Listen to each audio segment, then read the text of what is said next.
నమస్తే, welcome to వి3 news. లక్ష్యం సమాజహితం. నేను గణేష్. ఇక డీటెయిల్స్లోకి వస్తే, సిద్దిపేట జిల్లాలో సీఎం చంద్రశేఖరరావు స్వగ్రామమైన చింతమడకలో వరాల జల్లు కురిపించారు. పుట్టి పెరిగిన ఊరును పునర్నిర్మాణం చేసేందుకు చింతలేని చింతమడకగా తీర్చిదిద్దేందుకు సీఎం కేసీఆర్ చింతమడక పర్యటనలో గ్రామ అభివృద్ధి నిధులు మంజూరు చేశారు. ఈ సందర్భంగా గ్రామంలో ఏర్పాటు చేసిన సమావేశంలో సీఎం మాట్లాడుతూ తన చిన్ననాటి విషయాలను గుర్తు చేసుకున్నారు.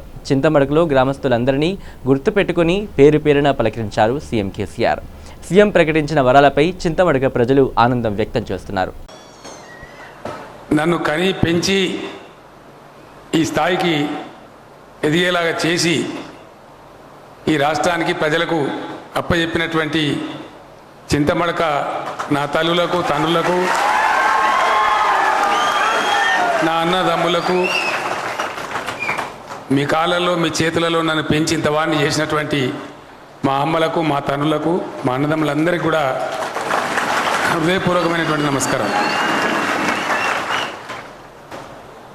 చాలా చాలా కాలం తర్వాత నా కోరిక నెరవేరుతున్న రోజు ఇది. జీవితంలో చేసే పనులలో కొన్ని చాలా సంతోషాన్ని ఇచ్చేటుంటాయి. చాలా చేస్తాం పనులు. ఒకరోజు నేను ఎక్కడో మాట్లాడుతూ చెప్పిన, రైతు బంధుతో పాటు రైతు బీమా సౌకర్యం కల్పించిన రోజు జీవితంలో నేను చేస్తున్న గొప్ప పని అని చెప్పి ఆ రోజు బాగా సంతోషపడ్డాం. మా రైతు నాయకుడు వంగనాగిరెడ్డి గారు ఇక్కడనే కూర్చోన్నారు. ఈరోజు దేశంలో ఎక్కడ కూడా రైతుల గురించి ఈ యొక్క కేర్ లేదు. మన రాష్ట్రంలో ఉన్నటువంటి సదుపాయం లేదు. ఒక గుంట ఉన్న రైతు చనిపోయినా 10 రోజుల లోపల 5 లక్షల రూపాయలు వాళ్ళ ఇంటికి వాళ్ళకి ఆదుకోవడానికి వస్తాయి. అంత చక్కటి కార్యక్రమం అది. చాలా బాగా జరుగుతూ ఉంది. చాలా పేద కుటుంబాలకు అండగా ఆసరగా ఆ ప్రోగ్రాం ఉంది. మీకు కూడా తెలుసు ఆ విషయం. సరిగ్గా దేశం సంగతి పక్కన పెడితే మన ఊరి సంగతి, చాలా మంచి ఊరు చింతమడక. వాస్తు కూడా అద్భుతంగా ఉంటుంది ఊరికి. దక్షిణాన దమ్మ చెరువు ఉంటే ఊరికి ఉత్తరాన పెద్ద చెరువు ఉంటుంది. ఊరికి పడమట కోమటి చెరువు ఉంటే తూర్పులో సింగ చెరువు ఉంటుంది. 4 మూలలలో 4 అద్భుతమైనటువంటి తటాకాలతోని పెద్దలు ఎవరు పొందించినారో కానీ ఈ గడ్డ మీద నేను పుట్టిన నా జన్మ మంచిగుండి, నా అదృష్టం బాగుంది. కొద్దిగా ఈశాన్యానికి పోతే మన అంకపేట పెచ్చెరువు ఉంటుంది.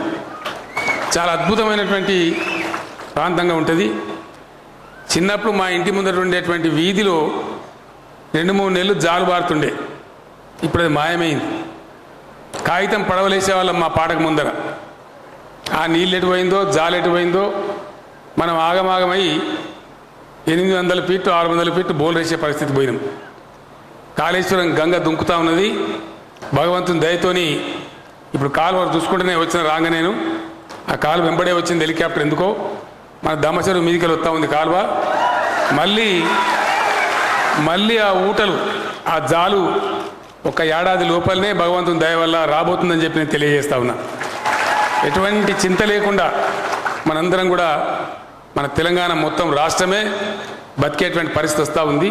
అందులో మనం కూడా చింతమడక కూడా సస్యశ్యామలంగా 3 పంటలు పండించేటువంటి గ్రామంగా ఉంటామని చెప్పి నేను సంతోషంగా తెలియజేస్తా ఉన్నా. చింతమడకలో ఏం జరగాలి పెద్దలు ఆలోచించేయాలి. నేను మీ అందరినీ కోరేది ఒకటే, మీ బిడ్డ ఇలా ఈ రాష్ట్రాన్ని పరిపాలించే ముఖ్యమంత్రి. మొదటి టర్ముల్ని నేను చేసినట్టయితే ఇక మొదలు పెట్టిండా మొత్తం ఊరికే చేస్తాడనే పేరు వచ్చేది. కానీ ఇప్పుడు అందరికి చేసినాం. కరెంటు బాధలు బొడగొట్టినాం, మంచినీళ్ళ బాధలు బొడగొట్టినాం, ఎవరెవరికి ఏమేం చేయాలో చేసినాం. హరీష్ రావు హుషారుపడి చింతమడక ఒకటే చెప్తాను, మళ్ళీ వేరే అక్కడ దంచగలరని నియోజకవర్గానికి మొత్తం డబ్బులు కావాలని అడిగింది. ఆయన తప్పులేదు, ఎమ్మెల్యే కదా, ఆయన బాధ్యత అడగవలసిందే, తప్పకుండా అడగవలసిందే.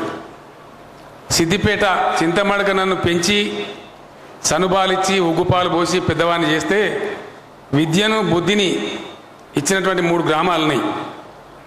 ఒకటి మన జిల్లాలో లేదు, ఇప్పుడు సిరిసిల్ల జిల్లాలో ఉంది. గూడూరు అని ఒక గ్రామం ఉంటుంది. మా అక్క ఇంట్లో ఉండి ఒక బట్టపంతులు బళ్ళు నేను చదువుకున్నా. అక్కడ బొట్లు, పరకలు, ఈసాలు, అడ్డలు, కుంచాలు, మానకలని నేర్పిండు ఆ బట్టపంతులు నాకు. పెద్ద బాల శిక్ష కూడా చెప్పిండు. ఆ ఊర్లో ఎందుకంటే ఆ రోజు చింతమడకలో పాఠశాల లేదు, బస్సు లేదు, దారి లేదు, లక్ష్మీదేవపల్లి కాడ దిగి నడిచి రావాలి. బాలకృష్ణ కాక సర్పంచ్ అయినాకనే చాలా చాలా కష్టాలు పడి ఊరికి రోడ్ వేసి బస్సు కూడా వేయించిన సంగతి మనందరికీ తెలుసు. అంతకుముందు అసలు లేదు. బాలకృష్ణ కాక సర్పంచ్ అయ్యేదాకా ఊరికి నడిచేసుడు తప్ప తొక్కు నీళ్ళ కాడ ఎల్లమ్మ గుడి కాడ మోకాలు మట్టి నీళ్ళల్లో మునుక్కుంటూనే వచ్చేది మనందరం. ఆ పరిస్థితి తన సర్పంచ్ అయినాక పోయింది. సరే తర్వాత కొంచెం బాగా చేసుకున్నాం.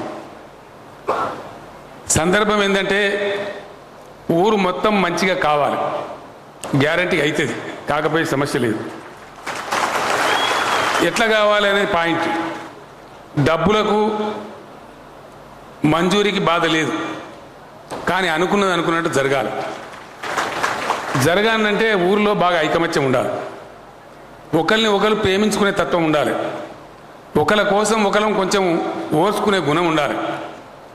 నేను ఇప్పుడు గజ్వేల్ ఎమ్మెల్యేగా ఉన్నా. అక్కడ ఎర్రవెల్లి అనే ఒక గ్రామాన్ని, ఎక్కడైతే వ్యవసాయం ఉందో ఆ గ్రామాన్ని కొంచెం దత్తతగా తీసుకొని దాన్ని కొంచెం బాగా చేసే ప్రయత్నం చేసినాం. ఇప్పుడు మీకున్న కలెక్టర్ గారే వెంకటరామరెడ్డి గారు అప్పుడు సిద్దిపేట కలెక్టర్గా ఉండి ఆయన్నే చేసినాడు. ఆయన గురించి చెప్పినప్పుడు బాగా సపోర్ట్ కూడా, ఎందుకంటే బాగా కష్టపడే అధికారి. రేపు చింతమడకను బాగు చేసేది కూడా ఆయన్నే.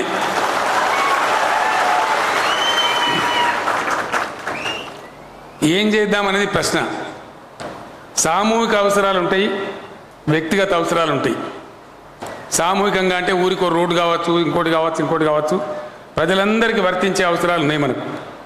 అవి కొన్ని రోడ్లు ఇంతకుముందు హరీష్ బాగానే తిప్పలపడ్డాడు. నేను మొన్న కలిసినప్పుడు అడిగితే ఆ సింగేశ్వరం మీకు రాఘవపురం తవ్వేసాను అంటే కాలేదని చెప్పిండు. అట్లే మన బూడిదగూళ్ళ కాడికెళ్ళి ఆ చెల్లపురం రాజక్కపేట పోయే దారి కూడా కావాలి, అది కాలే. అటు కూడా మనకు వ్యవసాయాలు ఉన్నాయి. కాబట్టి ఆ 2 రోడ్లకు కూడా వెంటనే నిధులు మంజూరు చేస్తాం, బ్రహ్మాండంగా దాన్ని చేయించమని చెప్పి నేను కోరుతా ఉన్నా. అన్ని రకాలుగా చేయించాలి. రాఘవపురం చెరువు మొత్తం అడ్డం ఉంటుంది. శ్రీనివాసరావు కాక కూడా ఈయనే ఉన్నాడు. దాని మీద అవసరమైతే మంచిగా బ్రిడ్జి కట్టించి బ్రహ్మాండంగా ఆ దారి రడారుడిగా జరిగేటట్టు ఫస్ట్ క్లాస్ ఉండేటట్టు తయారు చేయాలని చెప్పి నేను కోరుతా ఉన్నా. చేసినట్టు ఎప్పుడో 6 నెలలకు ఏడాది కాదు, 3-4 నెలల్లో ఈ పనులన్నీ అయిపోవాలి.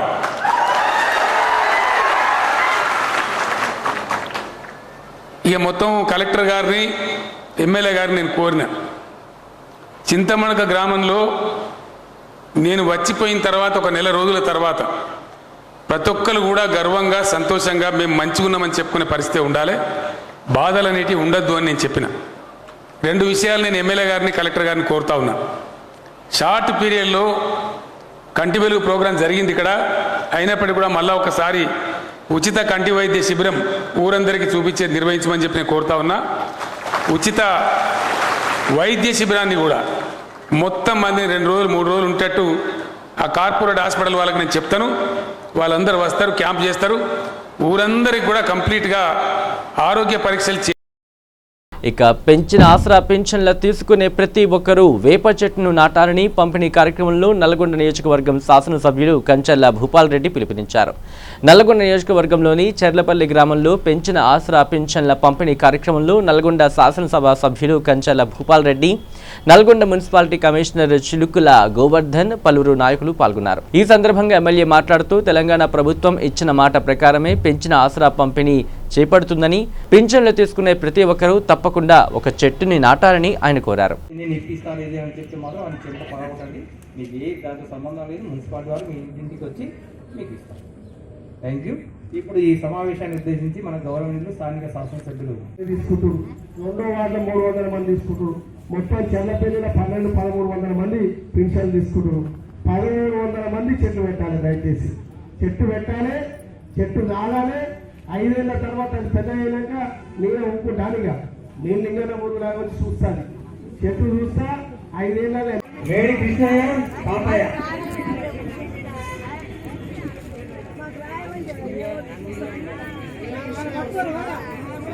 గడారి గంగయ్య, ఉన్నారా? గడారి గంగయ్య, ఈశ్వరం వెంకయ్య,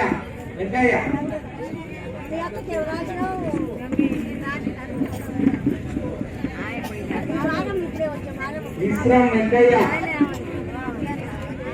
రొయ్య లింగమ్మ,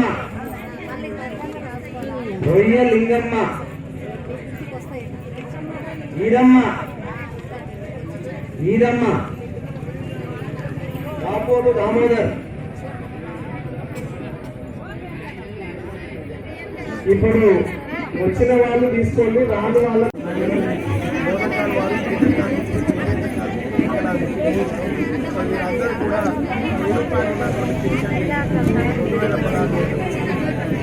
అందరూ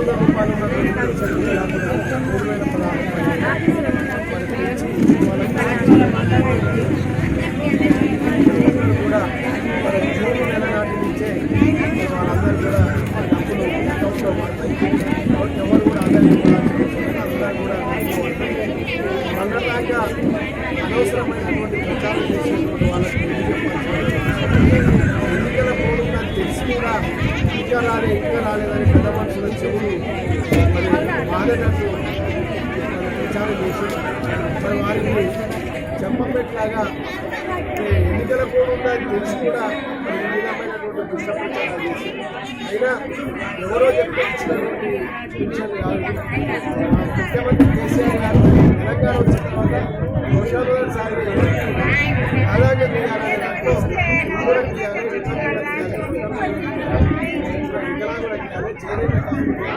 ఇక తెలంగాణ ప్రభుత్వం ప్రతిష్టాత్మకంగా నిర్వహిస్తున్న హరితహారం కార్యక్రమంలో ప్రతి ఒక్కరూ భాగస్వాములు కావాలని జిల్లా పాలనాధికారి శ్రీధర్ పిలుపునిచ్చారు. హరితహారం కార్యక్రమంపై కలెక్టర్ క్యాంపు కార్యాలయంలో అందరూ జిల్లా అధికారులతో సమావేశం నిర్వహించారు. సమావేశంలో ఆయన మాట్లాడుతూ ప్రస్తుతం అడవుల శాతం తక్కువగా ఉండడంతో సమయానుసారం వర్షాలు రావడం లేదని పేర్కొన్నారు. ముఖ్యమంత్రి కేసీఆర్ ఆశయ సాధనకు అనుగుణంగా హరిత తెలంగాణ సాధించేందుకు జిల్లాలోని ప్రజానీకం అందరూ తమ వంతు కృషి చేసేలా అధికారులు ప్రజలకు అవగాహన కల్పించాలని సూచించారు. నాగర్ కర్నూలు జిల్లాలో వర్షాలు పడే ప్రతి చోట అన్ని శాఖల అధికారులు వారి శాఖలకు కేటాయించిన టార్గెట్ల వారీగా మొక్కలు నాటడమే కాకుండా వాటిని జాగ్రత్తగా కాపాడాల్సిన బాధ్యత సంబంధిత శాఖ అధికారులపై ఉందని అన్నారు. ఆయన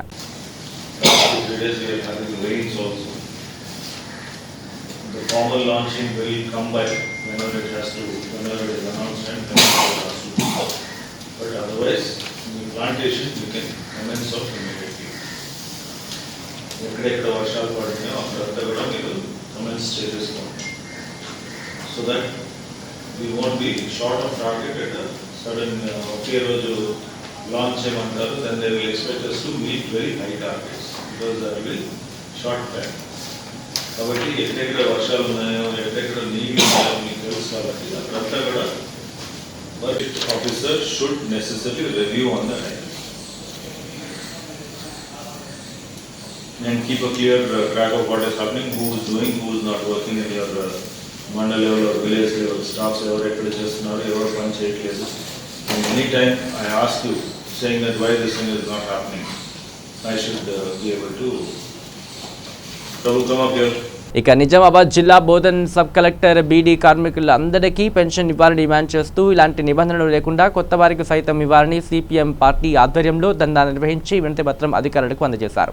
ఈ సందర్భంగా జిల్లా సిపిఎం పార్టీ నాయకులు ఏషాల గంగాధర్ మాట్లాడుతూ ప్రభుత్వం కొత్త వారికి ఎలాంటి షరతులు ఆంక్షలు లేకుండా బీడీ కార్మికుల పెన్షన్ ఇవ్వాలని డిమాండ్ చేశారు. లేని పక్షంలో రాష్ట్రంలోని 7 లక్షల మంది బీడీ కార్మికులచే ఆందోళనను ఉధృతం చేస్తామని హెచ్చరించారు. బీడీ కార్మికులకు 26 రోజుల పని దినాలు, బీడీ కార్మికులకు 26 రోజుల పని దినాలు, 1000 బీడీలకు 400 రూపాయల కూలి, 1000 బీడీలకు 400 రూపాయల కూలి, బీడీ కార్మికులకు డబుల్ బెడ్రూమ్ ఇళ్లను కట్టించాలి. బీడీ కార్మికుల గంగాధర్, సిపిఎం పార్టీ బోధన్ మండల కార్యదర్శి, జిల్లా కమిటీ సభ్యుడు. ఈరోజు ప్రధానంగా బీడీ కార్మికులకు ప్రభుత్వం ఇస్తున్న 2016 రూపాయల జీవన వృత్తి, పాత వారికి మొన్న మీటింగ్లు పెట్టి నిజాయితీ వర్గాలు వారిగా కాగితాలు ఇచ్చి మీకు అమలవుతాయని చెప్పారు. కానీ కొత్త వాళ్లకు కాగితాలు ఎప్పుడు తీసుకోవాలా, ఎప్పుడు అమలవుతుంది అనే విషయం ఏం చెప్పలేదు అధికారులు, రాజకీయ నాయకులు. కానీ పాత వారితో పాటు కొత్త వాళ్ళకు కూడా జూన్ నెల నుంచి 2016 రూపాయలు వెంటనే అమలు చేయాలా.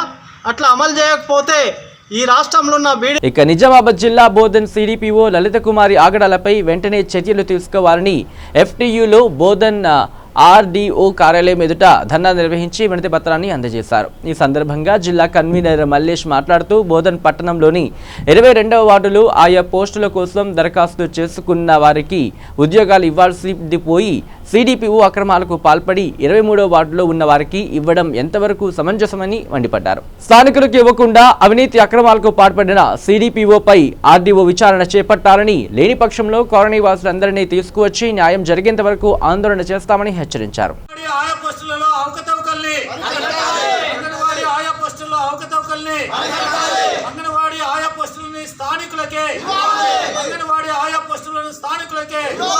అవకతవకలకు పాల్పడిన వారిపైన విచారణ చేసి చర్య తీసుకోవాలి. అంగన్వాడీ ఆయా పోస్టులలో అవకతవకలపై విచారణ చేసి చర్య తీసుకోవాలి. 22వ వార్డులో అంగన్వాడీ ఆయా పోస్ట్ ఉంటే అట్టి పోస్టు విషయంలో దరఖాస్తులు చేసుకున్నటువంటి చాలామంది దరఖాస్తులు చేసుకున్నారు. స్థానికంగా ఉన్నటువంటి 22వ వార్డులో ఉన్నటువంటి వాళ్ళు దరఖాస్తు చేసుకున్నారు.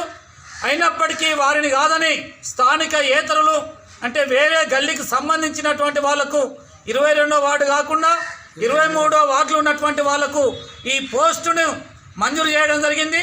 దీంట్లో అవకతవకలకు పడినటువంటి ఎందుకంటే సిపిడిఓ మేడం కానీ తర్వాత సంబంధిత అధికారులు దీంట్లో లోపాయికారిగా లాలూచిపడి ఈ పోస్టును స్థానికులైనటువంటి వాళ్ళకి ఇవ్వకుండా స్థానికంగా ఉన్నటువంటి వాళ్ళు కొంతమంది అప్లై చేసుకున్నారు, అర్హులు ఉన్నారు. కానీ వారికి కాకుండా వేరే వాళ్ళకి ఇవ్వడం అంటే విచారకరమైనటువంటిది. దీంట్లో చాలా గోల్మాల్ జరిగిందని చెప్పి మేము భావిస్తున్నాం. కావున దీనిపైన సంబంధిత అధికారుల చేత ఆర్డీఓ స్థాయి వాళ్ళు విచారణ చేసి స్థానికంగా ఉన్నటువంటి వాళ్ళకే ఈ పోస్టును మంజూరు చేయాలని చెప్పి, లేనట్లయితే 22వ వార్డులో ఉన్నటువంటి ప్రజలందరితోని పెద్ద ఎత్తున ఆందోళనకు పూనుకుంటామని చెప్పి మేము హెచ్చరిస్తున్నాం. ఇక కోటి రూపాయలకు పైగా విలువ చేసి అనంత పద్మనాభ స్వామి విగ్రహాన్ని జైపూర్ నుంచి సోమవారం ఎమ్మిగనూరుకు తీసుకొచ్చారు. నల్లరాతితో తయారు చేసిన ఈ విగ్రహాన్ని పట్టణంలోని Shiva circle, Somappa circle, committee road మీదుగా భారీ ఊరేగింపుగా తీసుకొచ్చారు. మార్గం మధ్యలో భక్తులు హారతులిచ్చి పూజలు నిర్వహించారు. పోలీసు బందోబస్తు మధ్య మంత్రాలయం వెళ్లే జాతీయ రహదారి మార్గంలో శివమూర్తి రైస్ మిల్లు వద్ద ఉండే పద్మనాభ స్వామి దేవాలయంలో విగ్రహ ప్రతిష్ఠ చేయనున్నారు.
ఇక గూడూరు గ్రామంలో తిమ్మగురుడు టెంపుల్ ఖాళీ స్థలంలో ఇద్దరు వ్యక్తులు క్రికెట్ బెట్టింగ్ ఆడుతున్నారని తెలియగా పోలీసులు అరెస్టు చేశారు.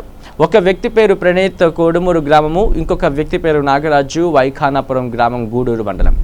ఇద్దరు వ్యక్తుల నుంచి దాదాపు 76,000 రూపాయలు నగదు, 2 సెల్ ఫోన్లు స్వాధీనం చేసుకోవడం జరిగింది.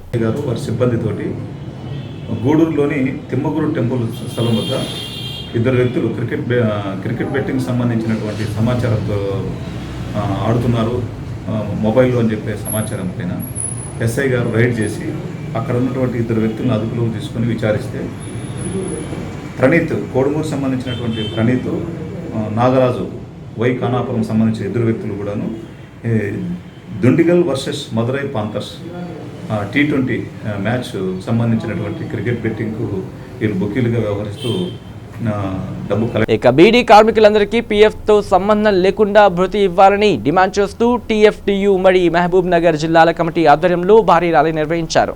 అనంతరం ఏర్పాటు చేసిన సమావేశంలో నేతలు మాట్లాడుతూ అర్హత కలిగిన బీడీ కార్మికులకు డబుల్ బెడ్రూమ్ ఇల్లు ఇవ్వాలని, చిన్న చింతకుంటలు 100 పడకల హాస్పిటల్ ఏర్పాటు చేయాలని ఈ సందర్భంగా ప్రభుత్వాన్ని డిమాండ్ చేశారు. తెలంగాణ బీడీ కార్మిక సంఘం వర్ధిల్లాలి వర్ధిల్లాలి వర్ధిల్లాలి తెలంగాణ కార్మిక సంఘం వర్ధిల్లాలి వర్ధిల్లాలి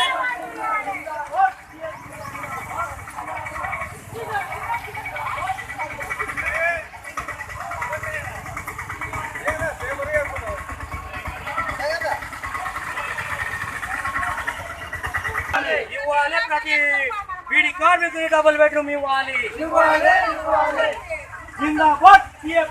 ఇక కోడిమ్యాల ప్రభుత్వ పాఠశాలలో అత్యున్నత ప్రతిభ కనబరిచిన విద్యార్థి డి సృజనకు రిటైర్డ్ ఉద్యోగుల సంక్షేమ సంఘం అధ్యక్షులు ఏ మల్లారెడ్డి మరియు అసోసియేట్ అధ్యక్షులు నారాయణ 10,000 రూపాయల చెక్ని కోడిమ్యాల సర్పంచ్ చేతుల మీదుగా అందించారు. కోడిమ్యాల సర్పంచ్ ఎలిటి మమతా నరసింహారెడ్డి 2,000 రూపాయలు, కోడిమ్యాల వైస్ ఎంపీపీ పర్లపల్లి ప్రసాద్ 2,000 రూపాయలు, కోడిమ్యాల ఎంపీటీసీ సామల లక్ష్మయ్య 1,000 రూపాయల ప్రోత్సాహకం అందించారు. ప్రతి సంవత్సరం ప్రభుత్వ పాఠశాలలో అత్యున్నత ప్రతిభ కనబరిచిన విద్యార్థులకి రిటైర్డ్ ఉద్యోగుల సంక్షేమ సంఘం ఆధ్వర్యంలో ప్రోత్సాహకాలు అందిస్తామని తెలిపారు. కోరటం 10 సంవత్సరాలు నా అదృష్టం. ఎందుకంటే మా బాబుతో పనిచేసేప్పుడు సార్ మా బాబు దాంతో పనిచేసి నేను కూడా దాంతో పనిచేసాను. ఎంఈఓ పనిచేశారు, గ్రౌండ్లో హెచ్ఎంఓ పనిచేశారు, ఇన్ఛార్జ్ హెడ్ మాస్టర్ కూడా యూపీఎస్ నుంచి హై స్కూల్ దాకా. ఇక తెలంగాణ రాష్ట్ర వ్యవసాయ శాఖ మంత్రి సింగిరెడ్డి నిరంజన్ రెడ్డి మాతృమూర్తి సింగిరెడ్డి తారకమ్మ నిన్న తెల్లవారుజామున కన్నుమూశారు. సాయంత్రం 4 గంటలకు అంత్యక్రియలు పానగల్ మండలం కొత్తపేట సమీపంలోని వ్యవసాయ పొలంలో ఏర్పాట్లు చేశారు.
ఇవి bulletin updates. Keep watching V3 news. లక్ష్యం సమాజహితం.